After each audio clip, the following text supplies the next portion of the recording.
Hola, hola, ¿qué tal? Y bienvenidos a la transmisión del seminario del día de hoy sobre escuelas conscientes. Y bueno, estoy muy contento de poder hacerlo por este medio a través de nuestros canales de YouTube y de Instagram. Así que vamos a comenzar en unos minutos, pero quiero saludarlos desde ya antes de iniciar la transmisión. Comenzamos en breve.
Quiero comenzar saludando a todas las personas que están conectadas en el seminario de hoy sobre educación consciente, tanto en Instagram como en Facebook. Y saludos también a Rosa, Beatriz, a Lina y a todos los que están aquí para hablar de este tema tan importante para nosotros como educadores, que es la educación consciente, la manera en la que podemos a través de la educación cultivar una nueva forma de relacionarnos entre los seres humanos. Este es un tema importante para nosotros por muchas razones.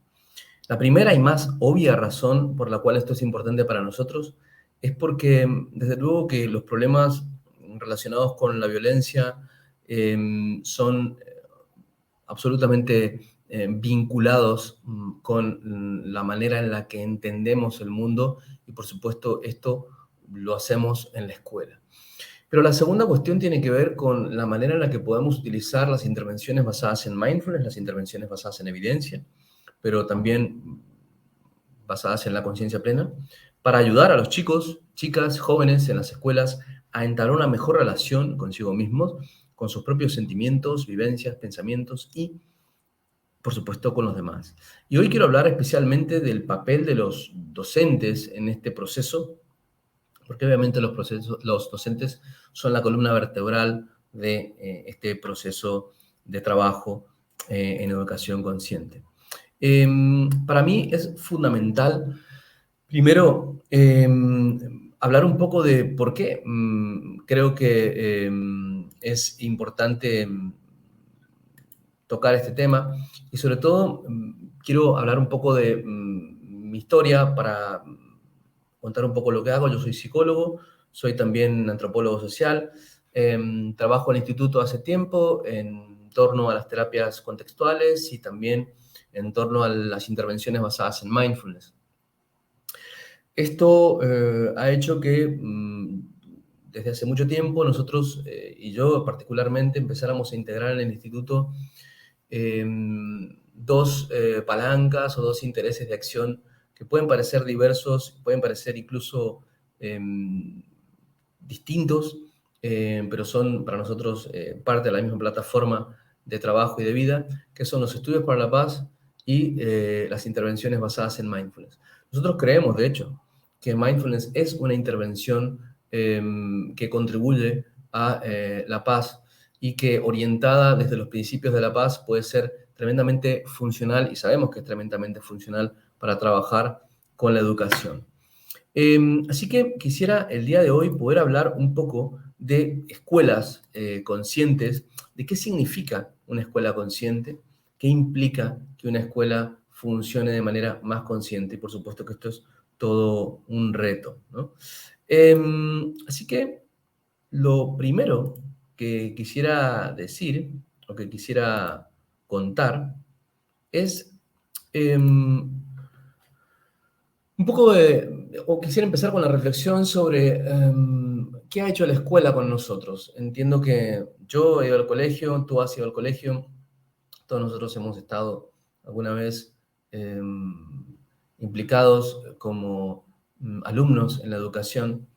Y una de las cosas que me parece relevante mencionar es que cuando hablamos de escuelas conscientes, tenemos que tratar de entender los modelos de escuela en el que hemos sido educados y en el que incluso nuestros hijos o niños, jóvenes, están siendo educados.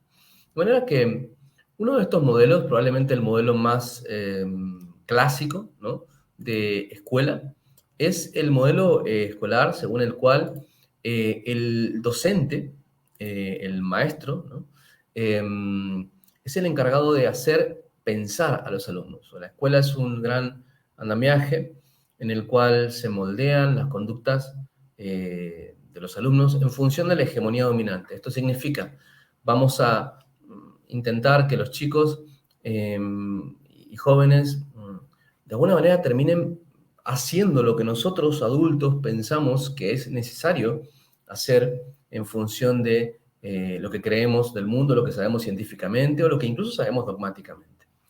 Es interesante notar cómo este tipo de educación fue reformulada y reformada más o menos allá por los años 60, 70, 80, en algunos lugares, sobre todo porque tenía una gran, digamos, dificultad.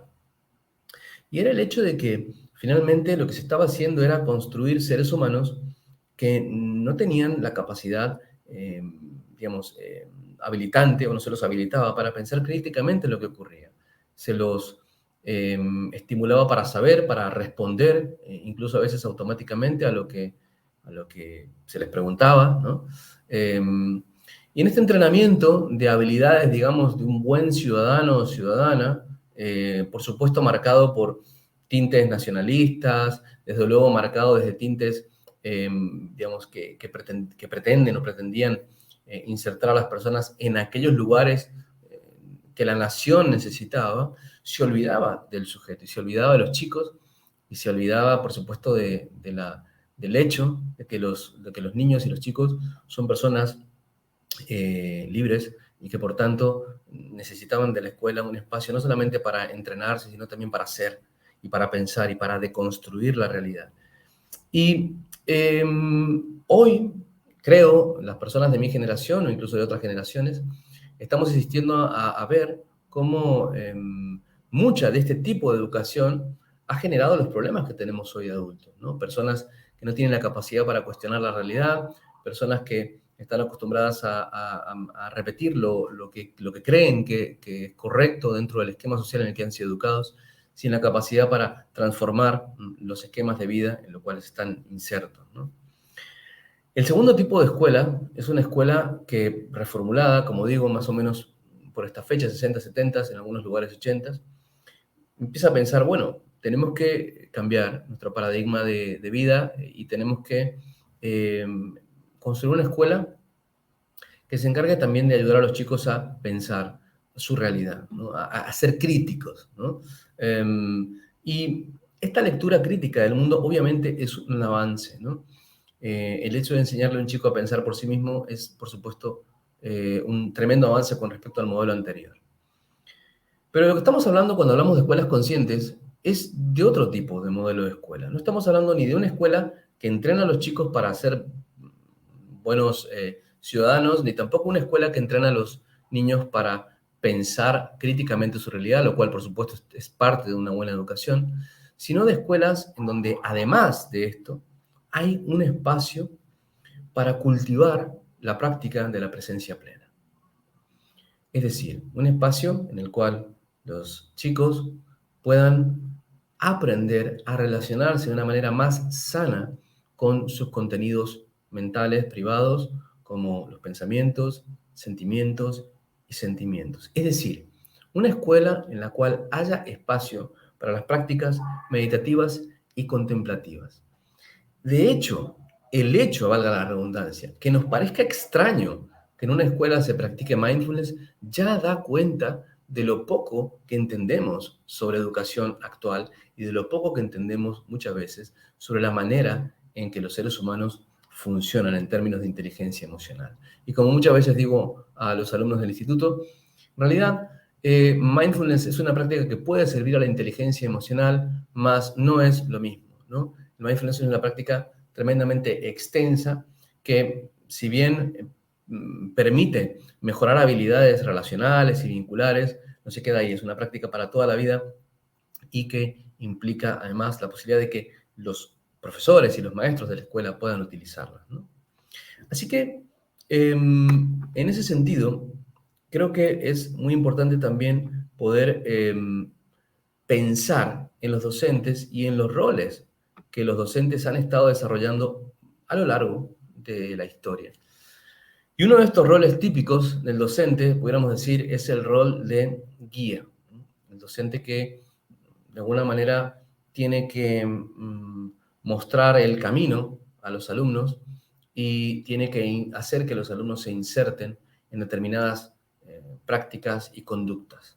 Este modelo que se trasciende, como decía recién, más o menos en los años 60, 70, 80, cambia hacia el modelo del facilitador, es decir, este es un modelo de docente que se caracteriza por intentar, más que señalar una forma correcta de ser, intentar ayudar a los chicos a explorar sus propios valores, ciertas alternativas, ciertas respuestas de vida.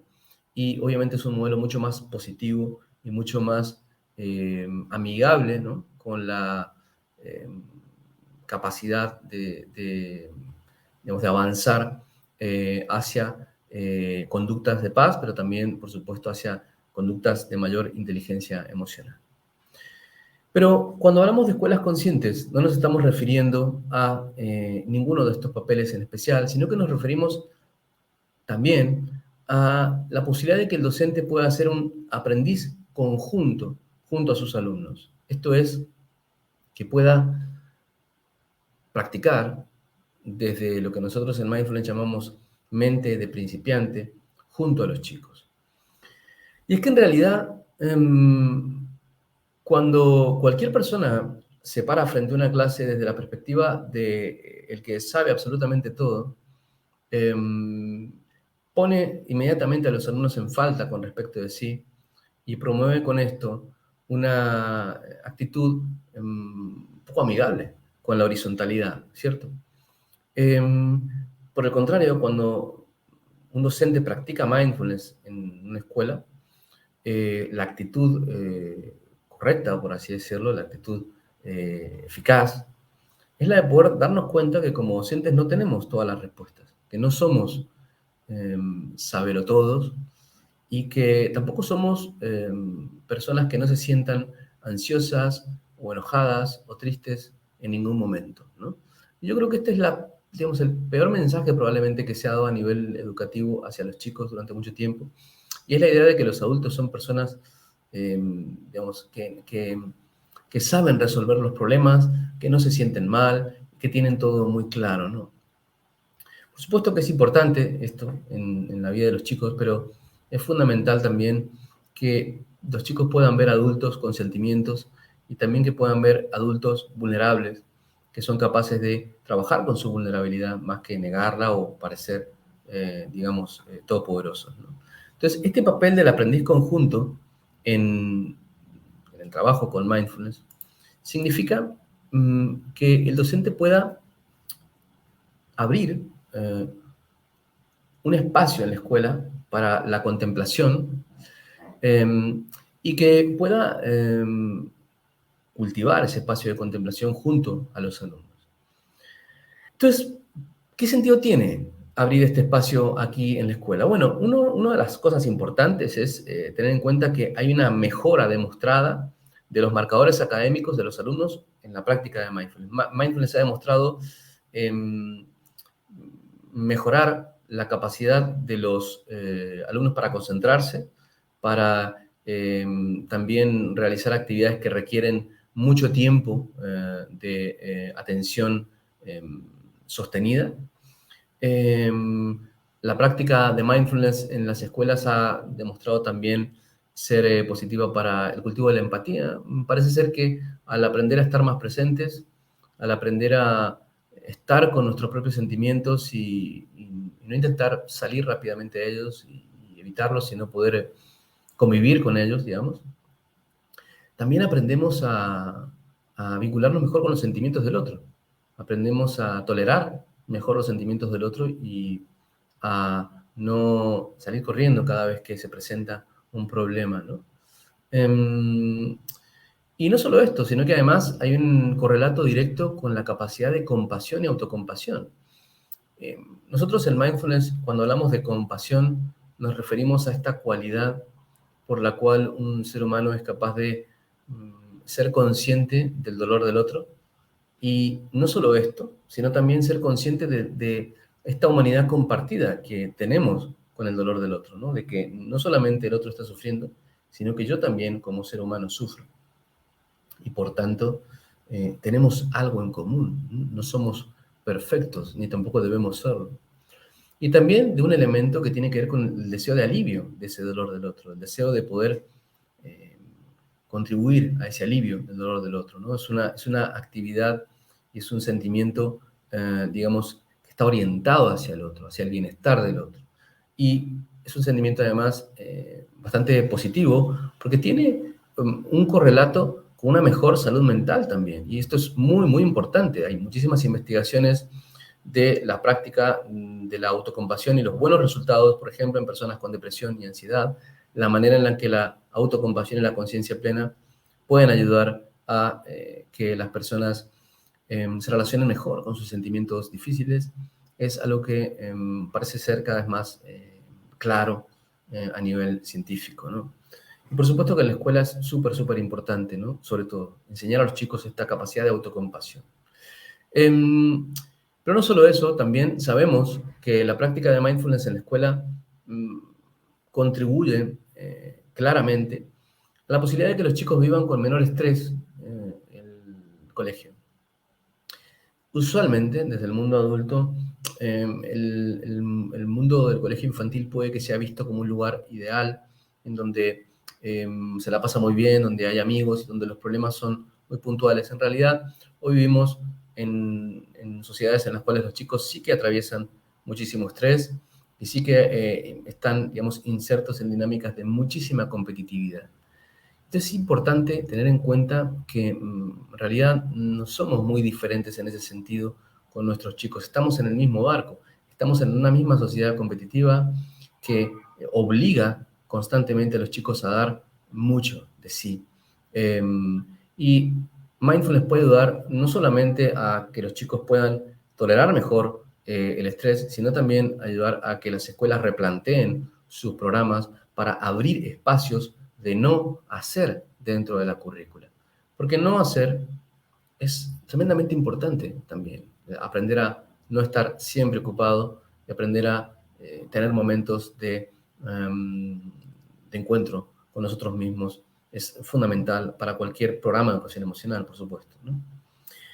Pero hay algo más importante que esto, para mí al menos. Algo mucho más importante que cualquiera de estas cualidades que mindfulness promueve. Y esto más importante para mí es básicamente la capacidad de mindfulness y de la educación contemplativa para promover momentos de presencia en el colectivo institucional, es decir, en toda la escuela.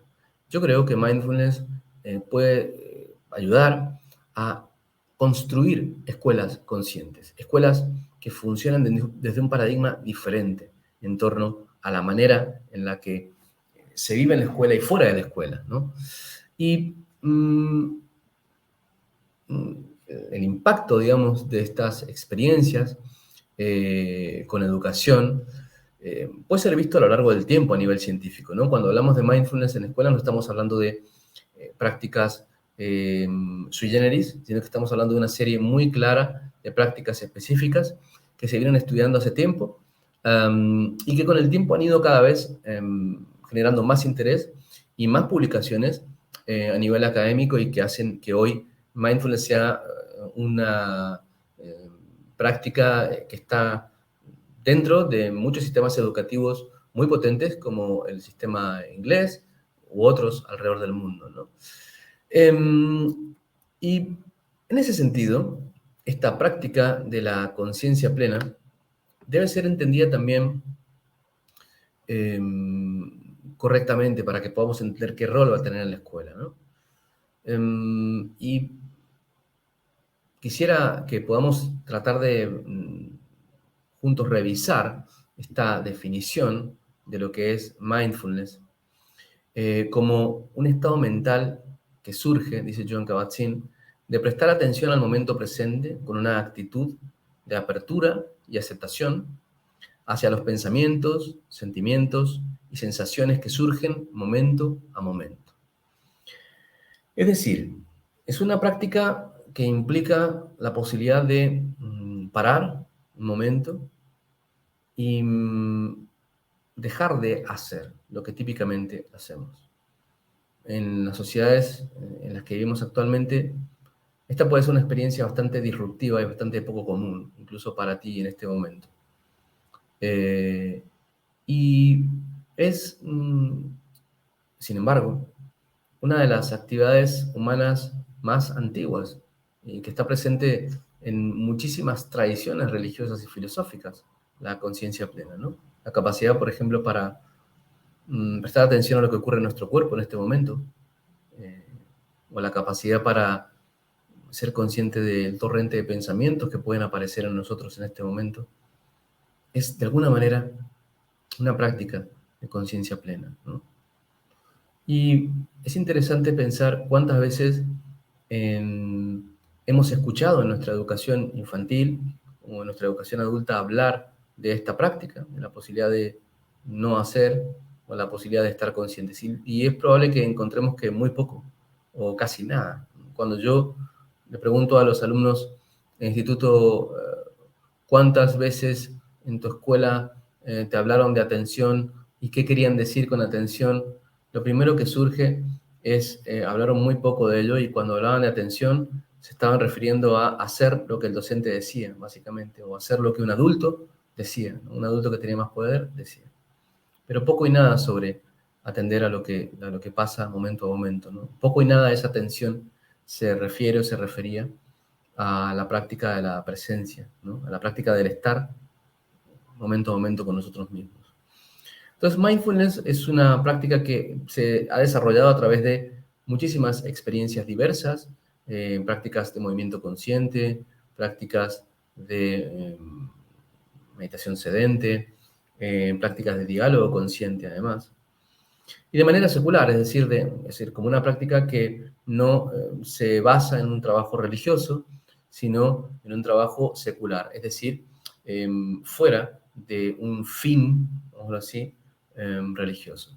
Y esto ocurre porque más o menos en la década de los 80 o 90, algunos científicos en Estados Unidos comienzan a retomar esta práctica y la empiezan a aplicar, sobre todo en el trabajo con el estrés, en la posibilidad de que la gente pueda empezar a trabajar sobre sus niveles de estrés, a disminuir sus niveles de estrés y a, digamos, cultivar una mayor conciencia de las experiencias momento a momento. Y esta práctica con el tiempo comienza a aplicarse al mundo de la educación, convirtiéndose en una práctica, como decía recién, predilecta, ¿no? Así que me gustaría que podamos juntos hacer un poco de práctica en este momento, para vivir en primera persona, lo que implica el detenernos, ¿no? Tal vez puede ser incluso un buen momento para detenernos en este momento del día. Así que quisiera invitar a quienes están presenciando el seminario a cerrar un momento los ojos y poder hacer un par de inhalaciones profundas y relajantes, pudiendo notar lo que está ocurriendo en este momento, sin intención de lograr nada en especial, sin intención de llegar a ningún lugar, de conseguir realmente nada, simplemente tomar unos minutos para llevar la atención a lo que está ocurriendo aquí y ahora, tal y como es. Esto puede significar, por ejemplo, llevar la atención a lo que ocurre en tu propio cuerpo ahora. Por ejemplo, las sensaciones en el corazón, incluso la respiración dentro de la caja torácica.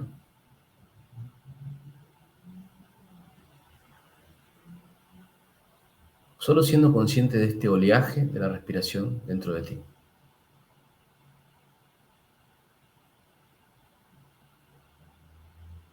Y siendo consciente también de que es muy probable que mientras haces esto,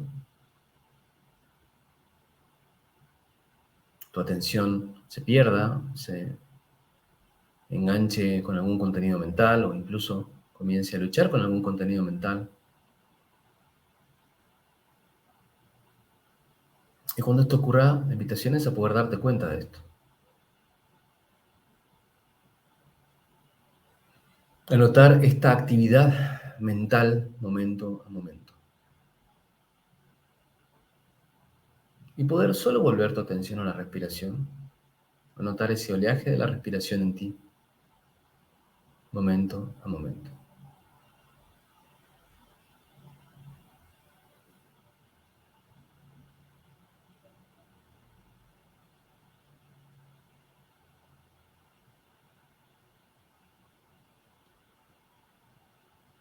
Incluso puede que notes a tu mente intentando obtener algo de esto y ser consciente de que probablemente tu mente haga esto en muchísimas ocasiones.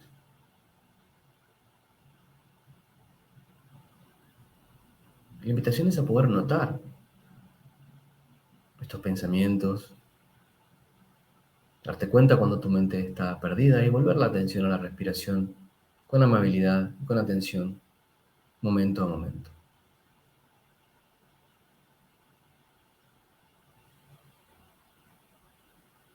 Notando que no hay una respuesta correcta ni una actividad correcta, sino la invitación a amablemente y con apertura poder solo traer tu atención a la respiración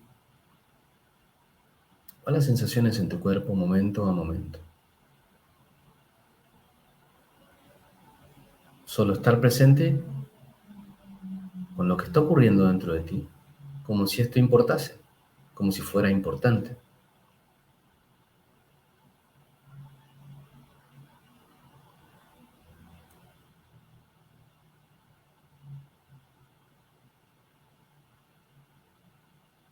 O como si esto que ocurre en ti fuera parte de tu propia vida, lo cual es absolutamente cierto.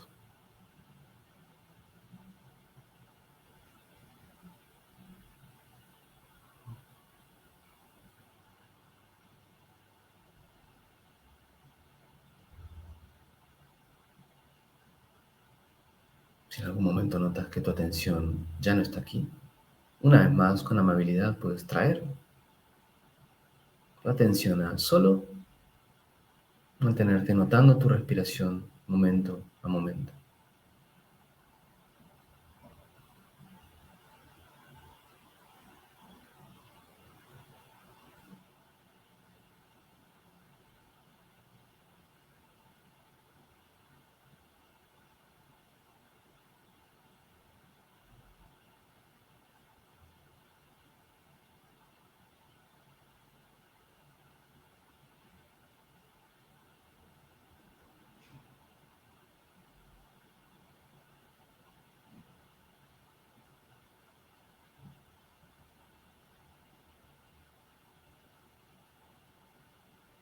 Y una vez más, cada vez que notas que tu atención no está aquí, está en el futuro, tal vez en pensamientos sobre el pasado, o incluso luchando contra algún contenido mental o dejándose llevar por él. La invitación es a notar este acto de la mente, estos fenómenos mentales en la conciencia como eso, como fenómenos mentales transitorios en el campo de la conciencia. Fenómenos que surgen, permanecen y luego se terminan. Mientras vuelves amablemente a llevar la atención a tu respiración y a las sensaciones en tu cuerpo.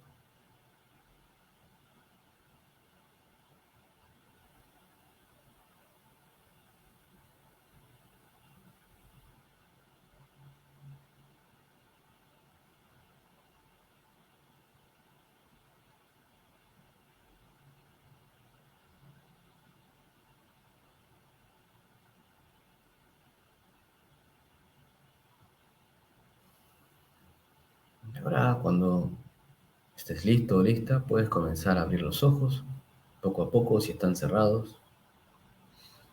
Volver a conectar o conectarte con lo que ocurre a tu alrededor, en la sala donde estás, o tal vez en la pantalla,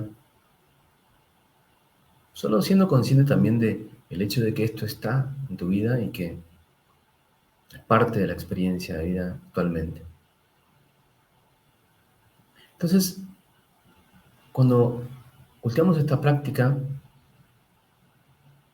y después de ella, me gustaría invitarte a notar todo lo que ocurre en nuestra mente cuando estamos practicando, ¿no?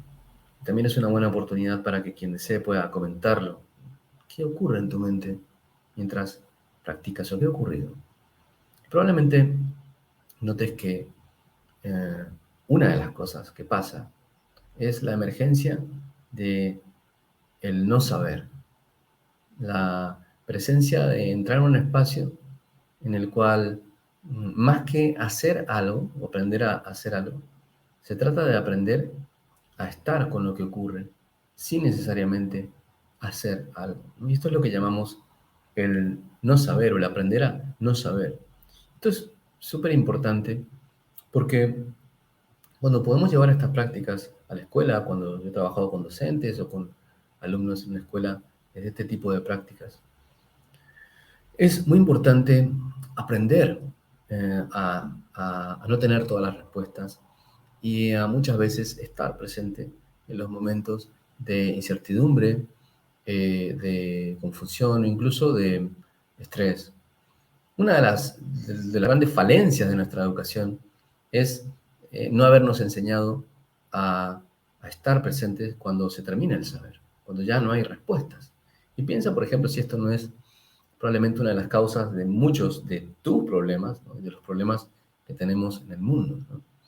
Entonces, en esta enseñanza del no saber, podemos además promover una escuela consciente. Y una de las formas de promover estas escuelas conscientes es comenzar a trabajar mindfulness en los chicos, pero también poder empezar a trabajar mindfulness con los integrantes de una escuela, poder practicar mindfulness con los docentes, con los directivos y con los alumnos de una escuela. Es algo que nos puede permitir, además, poder pasar de una actitud pasiva de enseñanza a una actitud activa, o una actitud incluso activa ante ese no saber, una actitud de exploración activa. Así que en esta práctica del no saber y del estar presente ante el no saber, podemos enseñar a los chicos y a los docentes también que está bien no saber, que está bien a veces sentir tensión y que está bien ser en definitiva seres humanos y que podemos cultivar la conciencia durante estos momentos de incertidumbre y que esto puede ser un gran aliado de la enseñanza y de el aprendizaje de nosotros y de los chicos también, ¿no? Así que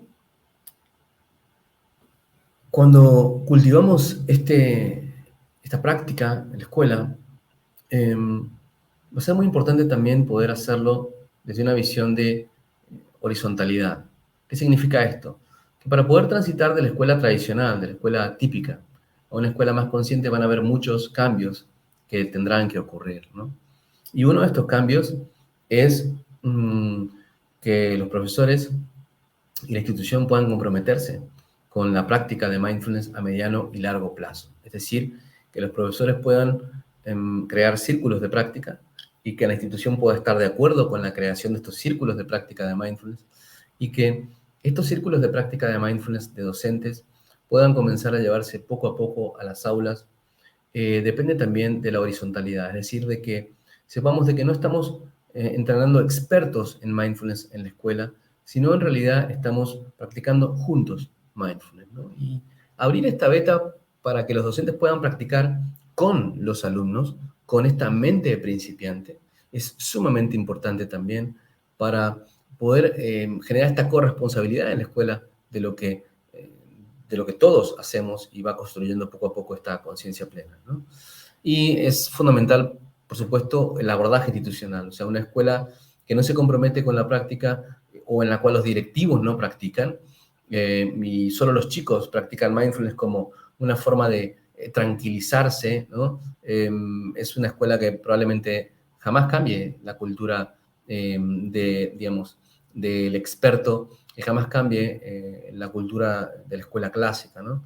Eh, Así que solo cuando hay un compromiso institucional, solo cuando directivos, docentes y niños pueden practicar, nos encontramos con este andamiaje de horizontalidad, ¿no? O, en otras palabras, nos encontramos con una escuela barra dojo de práctica, ¿no? Una escuela que ha incorporado el mindfulness como parte de una práctica para todos, no solamente para los chicos que se portan mal, o solamente para los que tienen problemas, o solamente para momentos en los cuales hay tensión. No hay mayor error que concebir a mindfulness como una práctica tranquilizadora, ¿no? En realidad, la práctica de mindfulness no tiene nada que ver con eso, es una práctica que lejos de intentar, digamos, tranquilizar, lo que busca es activar la conciencia en nosotros, volvernos más presentes y promueve esta continuidad en la presencia de la vida momento a momento y la amabilidad hacia lo que estamos haciendo momento a momento. Es una práctica mucho más profunda que el solo tranquilizarnos, ¿no? Y para esto es fundamental, la columna vertebral de este trabajo es la docencia personal, o sea, la capacidad de que los docentes puedan practicar. Y así como cuando hablamos con nuestros alumnos en el diplomado en psicoterapia y decimos, un terapeuta primero es un meditador cuando practica con mindfulness, también un docente, si quiere llevar más conciencia plena a los momentos de clase, primero es un practicante, ¿no? La práctica de mindfulness además ha demostrado claramente los beneficios que tiene para la disminución del estrés laboral, ¿no? Los maestros son una de las poblaciones, como ya sabemos, que más sufren burnout, ¿no?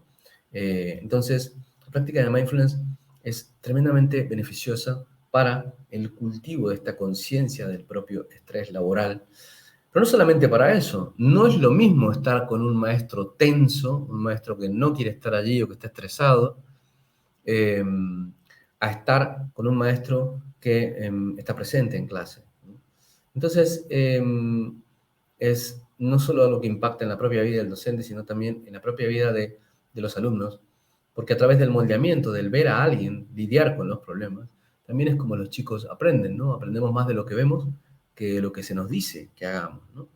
Entonces, este moldeamiento que el docente puede hacer en clase es tremendamente importante para influir en las conductas de conciencia plena en los alumnos. Por eso es fundamental instaurar una práctica en ti, si eres docente, día a día, lo cual te va a ayudar bastante a poder llevar esta conciencia plena en los momentos de estrés en clase, pero también reubicar en tus alumnos la posibilidad de estar presentes. Y ni siquiera se trata de que hagas una práctica en clase. Con el solo hecho de que tú estés presente mientras das la clase, ya estás promoviendo bastante más que alguien que está ausente, que está pensando en otra cosa, o que no está encarnando su propio cuerpo ahí en clase, con solo esto ya estás influyendo muchísimo en tus alumnos. Y esto ya es muy importante, ¿no? Y también es fundamental, por supuesto, el trabajar con intervenciones basadas en evidencia.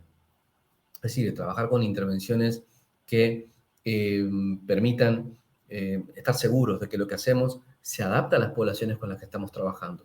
Practicar con mindfulness en una escuela no es solamente meditar con los chicos cada tanto, es trabajar con todo un sistema que tiene que ser evaluado, que tiene que ser medido y que tiene que ser ejecutado por personas y por profesionales educados para esto. De manera que es un asunto serio. Y por esto es importante trabajar con prácticas basadas en evidencia porque nos van a permitir recoger lo que sabemos científicamente sobre qué funciona, dónde funciona y de qué manera funciona mejor, ¿no? Así que estas intervenciones adecuadas al contexto son una muy buena práctica que podemos hacer cuando llevamos mindfulness a la escuela. Y, por supuesto, la actualización constante. Es decir, nadie es... Hace un momento tenía una tutoría con unos alumnos también y hablábamos de qué pasa, ¿no? Cuando empezamos a practicar y cuando llevamos la práctica hacia el contexto profesional. Una de las cosas que ocurre es que muchas veces nos encontramos con que no tenemos, digamos, una certeza total de lo que va a pasar en ningún momento, en realidad, en la vida, ¿no? Cuando practicamos mindfulness, no tenemos una certeza total de lo que va a pasar, de hecho ni siquiera se trata de eso, ¿no?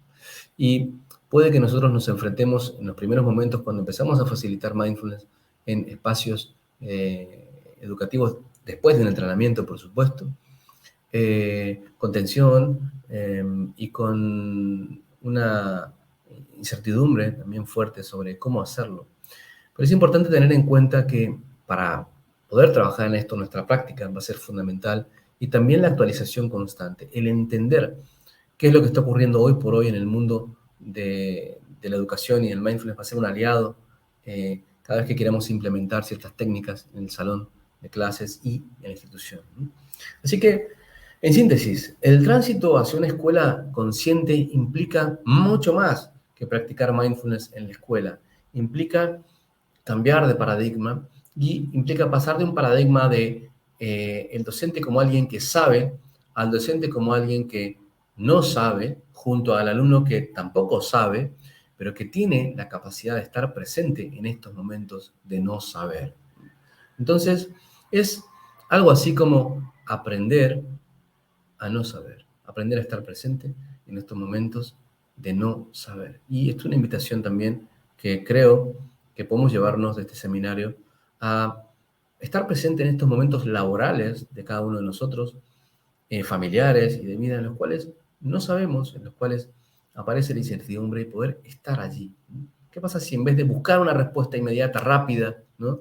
De manera agresiva o de manera automática, podemos parar a una respiración y evitar estos momentos de no saber? Y quisiera también invitar a todos los que están mirando el seminario a el diplomado en instructor en mindfulness, porque sé que muchos nos han preguntado por las formaciones que comienzan y quiero hablar un poco de eso para quienes vean la transmisión ahora o en un futuro. Y este diplomado, que inicia en noviembre, es la séptima edición del diplomado. Llevamos 7 ediciones trabajando con personas de todo el mundo en la capacidad para aprender mindfulness y poder guiar prácticas de mindfulness, poder medir e implementar protocolos de trabajo con mindfulness en personas en diferentes contextos. En este espacio, que es la diplomatura en instructor o instructoras en mindfulness, en su séptima edición. Trabajamos durante 6 meses de manera intensiva y totalmente en línea. En primero, cultivar nosotros la propia práctica. Vemos muchísimas prácticas de mindfulness para poder entender cada una de ellas y entender cómo funcionan a nivel teórico y también a nivel práctico. Y buscamos, además, estudiar con los mejores estándares de calidad y de actualidad, es decir, tratamos de leer la bibliografía más actual sobre los temas y también intentamos resolver problemas reales que nos encontramos día a día en la instrucción de Mindfulness. El diplomado está abierto, es en vivo, en línea, y se cursa en la plataforma de campus, en nuestra plataforma digital, en donde encontrarás todos los materiales, las lecturas, las clases grabadas, y también la posibilidad de entablar contacto con tus compañeros durante todo el cursado. Y obviamente también quien desee ser parte de esta nueva edición y ser considerado antes de ello, puede descargar el código QR que está aquí arriba en la presentación para poder ser considerado o llamarnos por teléfono también. Puedes hacer contacto con nosotros en los siguientes números. Y bueno, solamente tener en cuenta que estamos en horario de España, por lo tanto, si estás fuera de la península ibérica, sería importante que sepas que estamos a unas horas de distancia. Aquí en España son las 7:21 de la tarde, por ejemplo, así que más o menos eso te da una idea del horario que tenemos, ¿vale? Así que quiero agradecer a todos la presencia por estar en este seminario aquí y les envío un saludo grande. Nos vemos en el próximo seminario Open School y que podamos llevar conciencia a nuestras familias, a nuestros espacios de trabajo y sobre todo irnos con la tarea de repensar cómo podemos construir mejores espacios de educación a través de la práctica de la honestidad, de la sinceridad y de la presencia plena, ¿vale? Muchas gracias.